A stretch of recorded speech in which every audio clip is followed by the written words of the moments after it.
Dios le bendiga abundantemente y damos gracias a Dios por una nueva oportunidad que tenemos hoy de tener nuestro espacio de enseñanza de la palabra.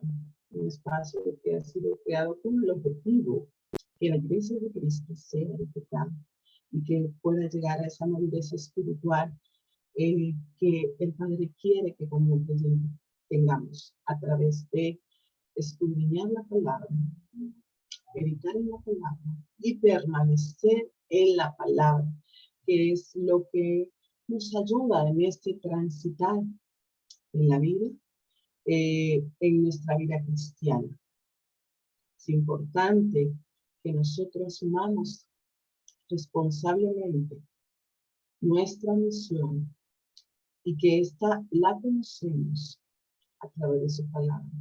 Y como decía el apóstol Pablo en esta carta a los Colosenses, para andar como es digno de Dios, del Señor.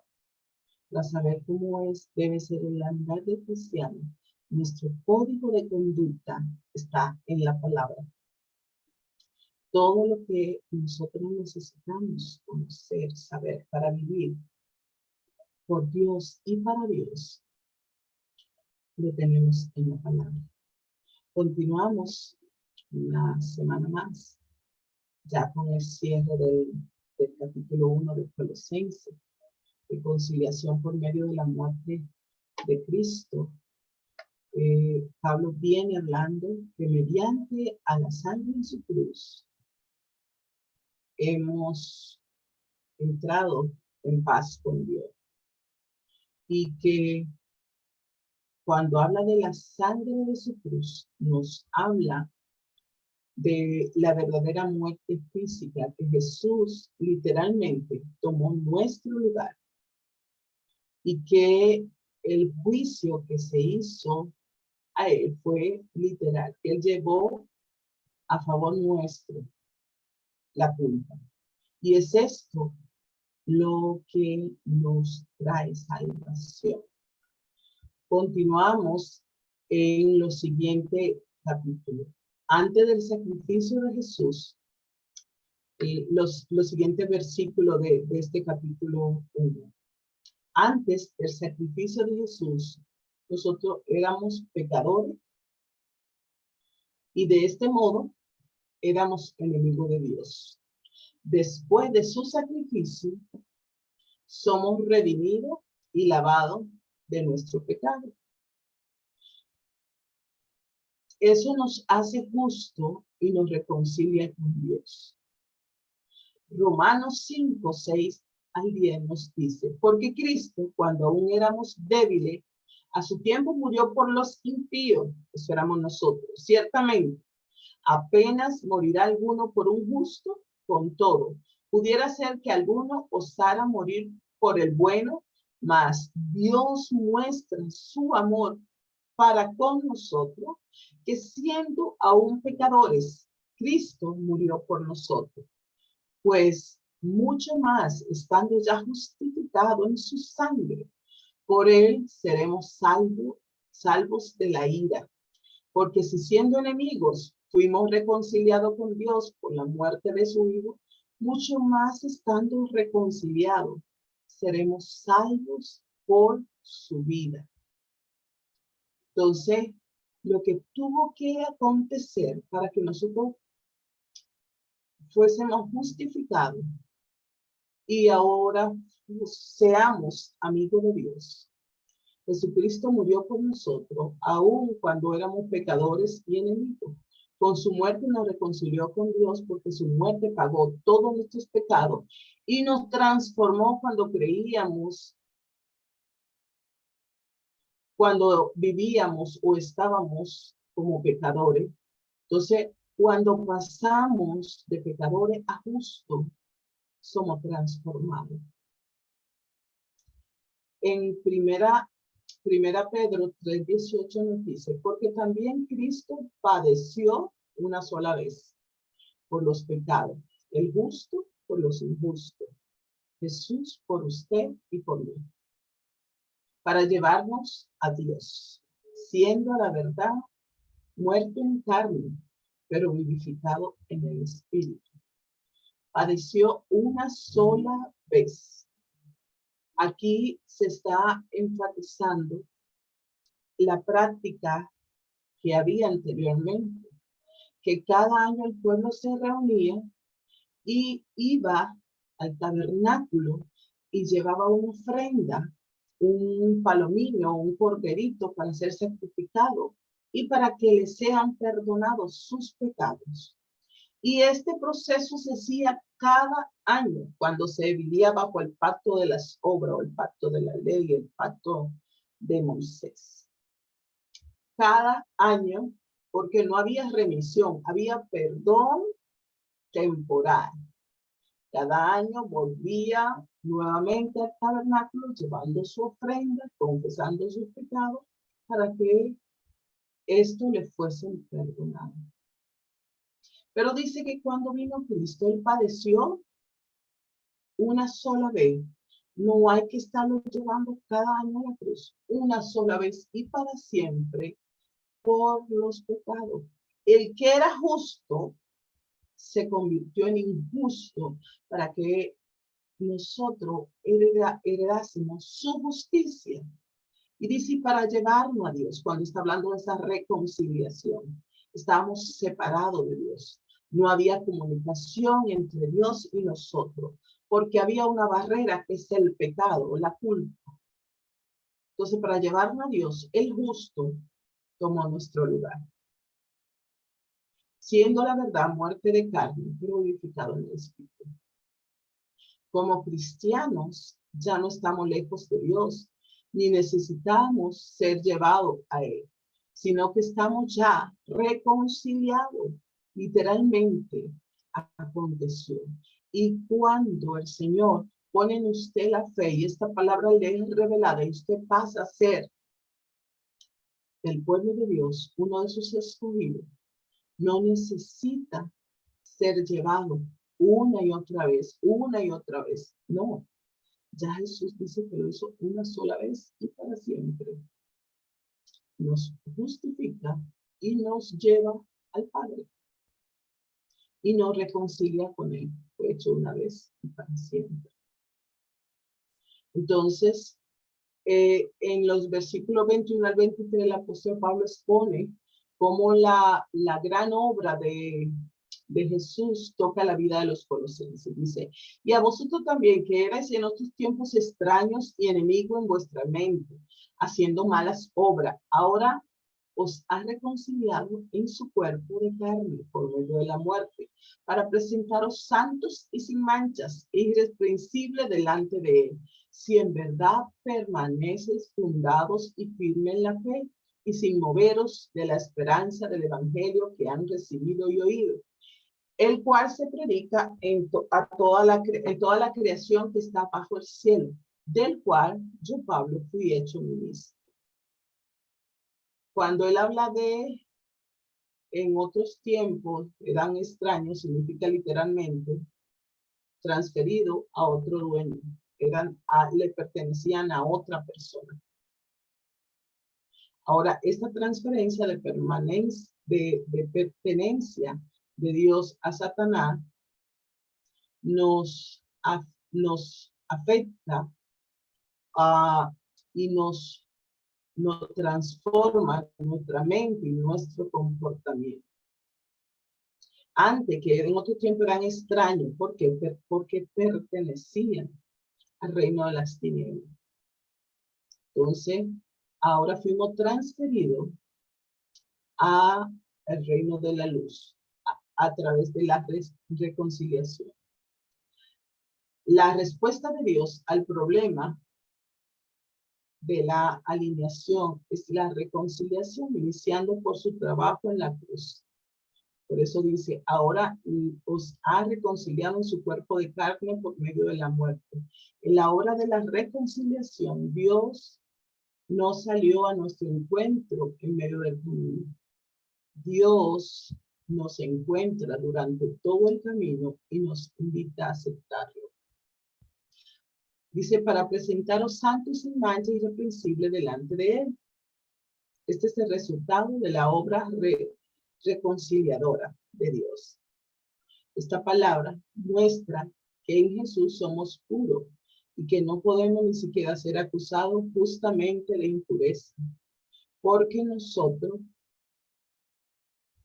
somos purificados, justificados, santificados por el sacrificio de Jesús.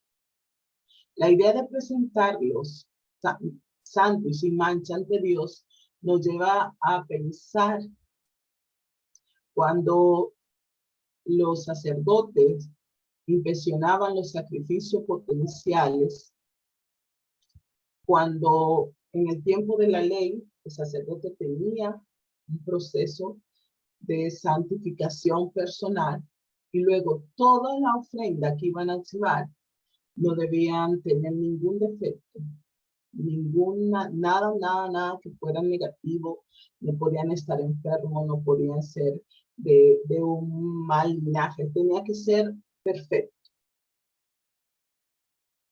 Entonces, nosotros somos presentados a Dios como un sacrificio vivo, y esto por Jesús. Efesios 2:19 nos dice, así que ya no soy extranjero ni advenedizos, sino conciudadanos de los santos y miembros de la familia de Dios. ¿Para qué fue que Cristo ejecutó esta obra? Para presentarnos santos y sin mancha e irreprensibles delante de Él. La sangre de Jesús nos hace santos, por lo cual podemos presentarnos delante del Padre y nos hace irreprensibles. O sea, no hay mancha, no hay nada que te condene, no hay nada que te acuse, no hay nada que te pueda señalar como que no debe o no puede ir delante de Dios. Cristo nos ha justificado.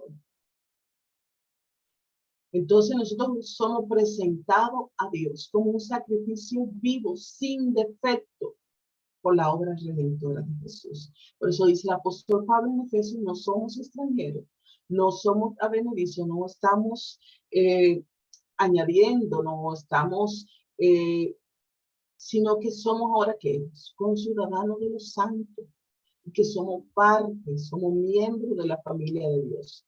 Somos sus hijos, somos sus herederos, coherederos con Cristo Jesús, por esa obra redentora, que es lo que el apóstol Pablo está recalcando en esta lección del capítulo 1, que ya no estén buscando causa, ya no estén buscando explicaciones en la mitología, ni en el judaísmo, ni en ninguna otra práctica pagana, porque el sacrificio empieza presentando a Jesús como esa supremacía de Jesús que está sobre todo, y luego, ¿dónde viene? Y se humilla a los suyos y toma nuestro lugar y muere en la cruz, su sangre derramada para que nosotros seamos presentados sin mancha y irreprensibles delante de Dios. Y que ya no somos X grupo, somos conciudadanos de los santos y somos parte de la familia de Dios. Ese es el lugar que ocupamos, no por nuestros méritos, sino por lo que Jesús hizo. Aquellos que verdaderamente son reconciliados, continúa el apóstol Pablo diciendo, deben de permanecer verdaderamente en él. El principal enfoque de Pablo es continuar en la verdad del evangelio, si en verdad permanecen fundados y firmes en la fe. Firmes en la fe y sin moverse de la esperanza del evangelio que han escuchado. Porque hay muchas personas que empiezan a escuchar otras voces, otras enseñanzas, y empiezan a añadir cosas que son solamente fuerzas humanas. Cuando Jesús hizo el sacrificio y nos reconcilia con Dios, y de regalo nos da su Espíritu Santo que está ahora en nosotros para ayudarnos, cuando él decía, para que ese poder y esa fuerza de Dios esté en ustedes, para que caminen como es digno de un hijo del Señor. Entonces es importante para los cristianos continuar en una vida piadosa, sabiendo que no somos salvos por nuestra conducta piadosa. No somos salvos por nuestra conducta piadosa. Somos salvos por lo que Jesús hizo y nos hace piadosos, y nosotros debemos practicar esa vida de piedad. Es más importante para los cristianos continuar en la verdad del evangelio, puesto que somos salvos por gracia por medio de la fe. Si el evangelio enseña la perseverancia de los santos, también enseña que son santos aquellos que al final perseveran en Cristo. La continuidad, la prueba de esta realidad. Él nos manda a continuar el camino de la santidad, a caminar en el camino de la piedad, a caminar en el camino de la justificación. Porque la vida del creyente en esta tierra es un proceso de avanzar y de crecer y de cada vez cimentarse más en el Señor. Ahora me gozo en lo que padezco por vosotros y cumplo en mi carne lo que falta de las aflicciones de Cristo por su cuerpo, que es la iglesia. Pablo escribió esta carta, como decía al principio, desde una prisión en Roma. Él podía ver que sus padecimientos obraban para bien para otros. Así que pudo decir que sus padecimientos fueron a causa de los colosenses y de los otros cristianos. Que él estaba en esa condición porque estaba cumpliendo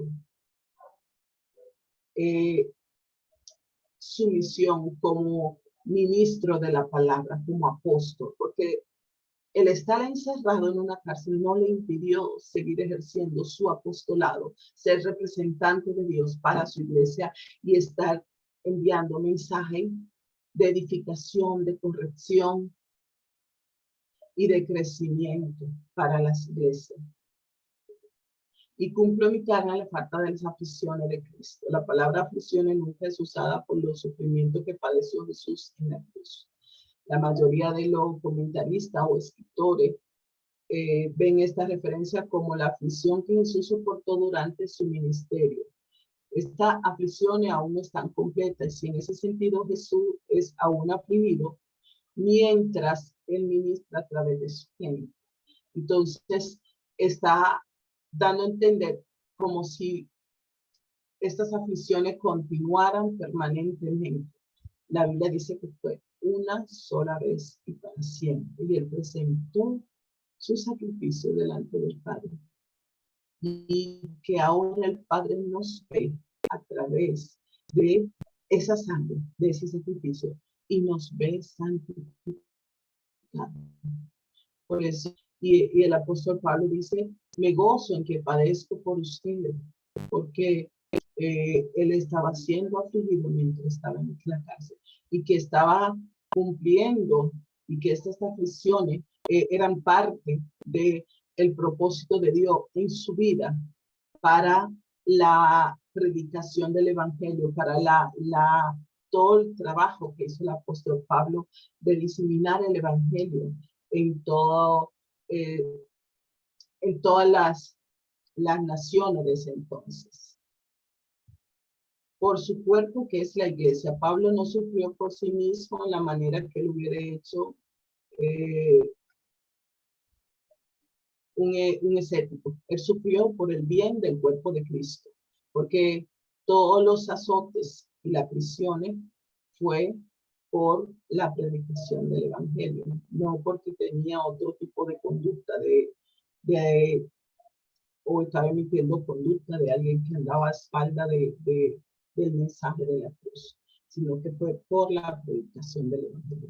Pablo es un ministro de la iglesia, revelando el misterio de Dios, el cual estaba escondido. Porque siempre está hablando de lo que el misterio de Dios que estaba escondido, hablando en el tiempo de la ley, es revelado ahora a él y es llevado a los gentiles, de lo cual fui hecho ministro según la administración de Dios que fue dada por vosotros para que anuncie cumplidamente la palabra de Dios, el misterio que ha sido oculto desde los siglos y edades, pero que ahora ha sido manifestado a sus santos. Pablo era un ministro, eso es un servidor del cuerpo de Cristo. Él no tomó esa posición por iniciativa propia, pero según dice la administración de Dios. Dios puso a Pablo en esta posición y no fue él mismo. En otras cartas él relata su llamado apostólico y cómo Dios lo preparó para esta obra. Dice que en un sitio bíblico un ministro es un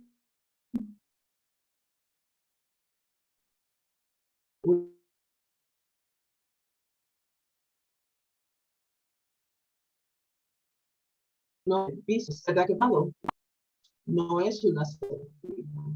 Dios realmente capacita y da la convicción, la confirmación por su palabra y por su espíritu de quiénes son sus apóstoles, quiénes son sus ministros, quiénes son sus pastores. Porque él dice, de lo cual yo fui hecho ministro, y dice inmediatamente que fue con el propósito de que anuncie cumplidamente la palabra de Dios.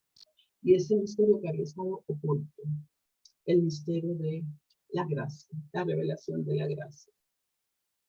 Esto nos recuerda que hay aspectos sobre el plan de Dios que nos fueron revelados claramente en el Antiguo Testamento. El misterio específico al cual Pablo hace mención es al trabajo que Jesús hizo en la cruz por los gentiles, igual que por el pueblo judío. Pero especialmente el plan por la iglesia hoy de todo el mundo, para hacer un cuerpo entre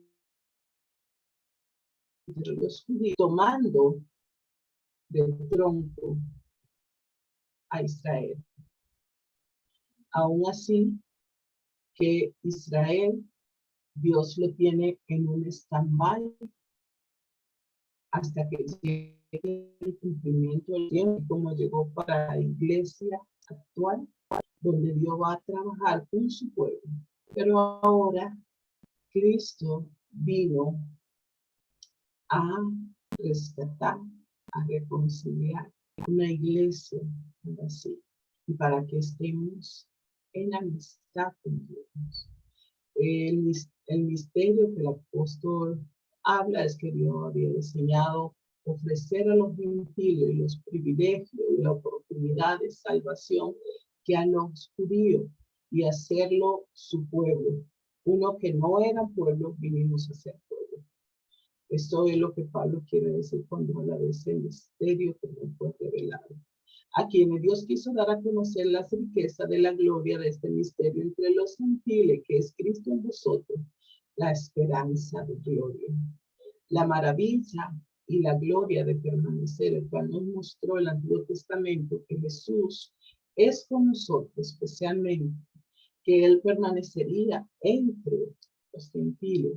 Por lo tanto, este aspecto de la obra de Jesús en esta que su iglesia, su pueblo, era un misterio que no fue revelado hasta los tiempos de Jesús y de los apóstoles. Esta es la esperanza de gloria de lo cristiano. No es nuestro arduo trabajo o nuestra devoción a Dios o el poder de nuestra propia espiritualidad o nuestro propio desempeño intelectual. En cambio, es la presencia permanente de Jesús en nosotros. Por eso dice Cristo en nosotros, la esperanza de gloria, a quien anunciamos, amonestamos en todo, a todo hombre y enseñando a todo hombre en toda sabiduría a fin de presentar perfecto a Cristo Jesús, a todo hombre, para lo cual también trabajo luchando según la potencia, el cual actúa poderosamente en mí. La frase de Pablo para el ministerio apostólico. Este era el enfoque de la predicación de Pablo. Él no predicaba de sí mismo o de sus opiniones o de su vida o dando su testimonio. No, ni siquiera sobre un montón de historia entretenida que podría tener, porque era un maestro de la ley, era un hombre muy capacitado. Él simplemente enfocaba sus enseñanzas, su mensaje en predicar a Jesús y a este crucificado. Nunca centró el mensaje en otra cosa, ni en su persona, ni en todo su bagaje de experiencia en la palabra de la ley. Dice, amonestando a todo hombre y enseñando a todo hombre en toda sabiduría. Pablo quería todo el evangelio para todo el mundo. No se detendría en ninguna área. Era para todos, para todo hombre. Y él lo presentó en toda sabiduría. Porque cuando él habla de su llamado apostólico, siempre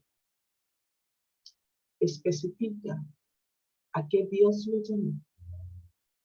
Y especifica que todo es por Cristo y para Cristo. Y que nada viene de él o de su conocimiento. Dice que a fin de presentar perfecto a Cristo Jesús a todo hombre. La meta del ministerio de Pablo era el de traer a la gente a la madurez cristiana en Cristo y no que dependieran de él mismo. Por tanto, la meta de esta epístola es el trabajo apostólico, es el de amonestar, enseñar a todo hombre, a toda persona que se presenten perfectos en Cristo, porque eso conlleva perfeccionamiento de toda la iglesia. Andar como es digno. Ayudar, impartir entendimiento, el conocimiento de la palabra es una pasión de Pablo en el ministerio. Trabajó con los líderes de la iglesia formándolo. Trabajó con el cuerpo de la iglesia en general. Y demostró que ellos tienen la habilidad de amonestar a otros. Él siempre estaba formando un líder y a que pudieran permanecer en su posición y en su llamado para que el evangelio siguiera creciendo, para que las personas pudieran entender que todo se trata de Jesús.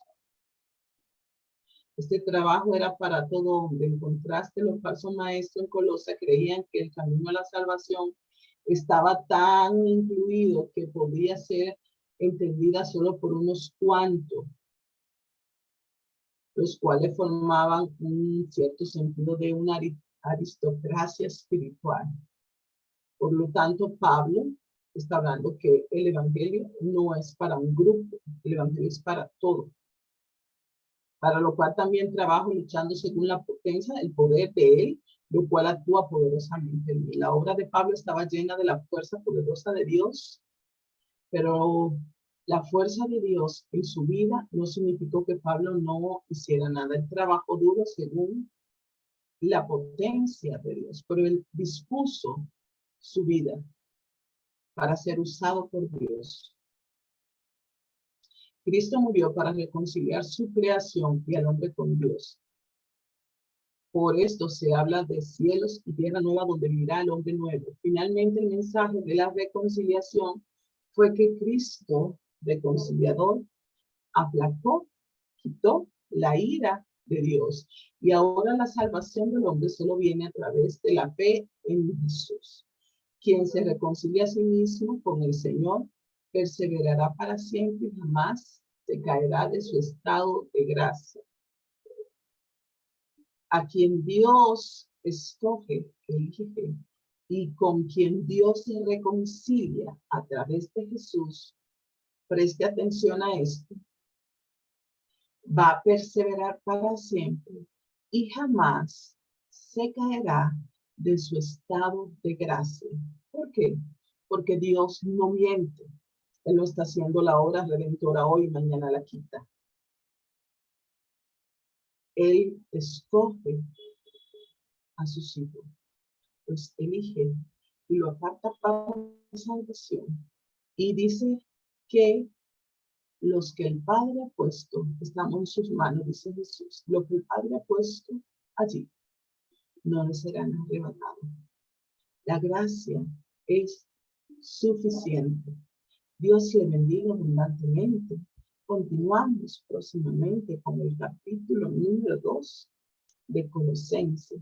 Que esta palabra sea revelada a sus corazones y que el Dios de paz le llene de sabiduría, de entendimiento, para que pueda conocer cuál es su voluntad para con su vida. Que Dios le guarde y continuamos la próxima semana.